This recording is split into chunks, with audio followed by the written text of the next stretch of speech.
Eder. Mech. Pallister. Sebastiano, non farci preoccupare, come stai? Non sto bene. 4 anni sono troppi. Sono troppi per un marito, per i familiari, per tutti quelli che conoscevano Liliana. Mi manca tantissimo.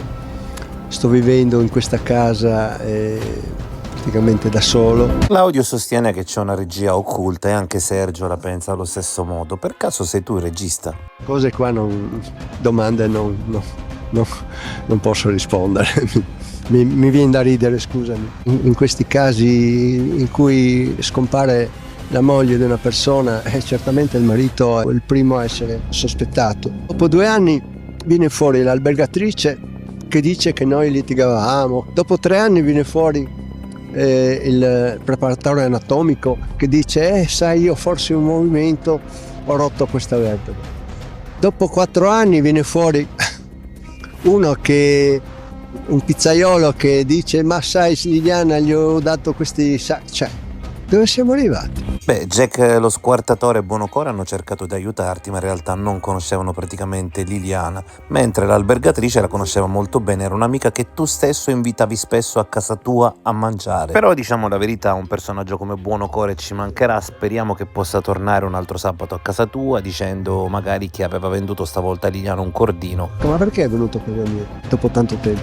La mia forza, la mia energia viene da questo. A Liliana non avrei mai potuto fare del male, perché è una donna che io ho amato per 32 anni. Io continuo per la mia strada, continuo a vivere.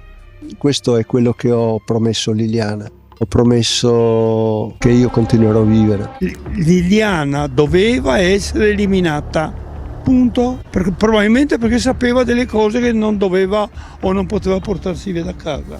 Sebastiano sia stato protetto. Punto, da qualcuno in alto, punto. C'è tutto un tentativo di insabbiare tutto, anche adesso tutte queste stupidaggini che escono dopo 4 anni, uno che dice che ha rotto lui la vertebra, quell'altro che le ha regalato 4 sacchi neri. Non esageriamo perché i sacchi neri non glieli ha regalati, ha messo sul conto di Sebastiano la cospicua cifra di 50 centesimi. Tutti questi che parlano lo fanno perché o consigliati o obbligati o qualcosa di simile. E chi è il consigliatore supremo? Ecco, questa è una bella domanda. Il principale sospettato è messo là anche lui come controfigura. Quindi c'è qualcuno che a un certo punto depista per evitare che si arrivi a lui. È chiaro, è troppo evidente. Il primo è Sebastiano. Perché se viene fuori l'assassino, viene fuori tutta la magagna, viene fuori tutta la storia. Ehi, non dimenticare di iscriverti a questo canale.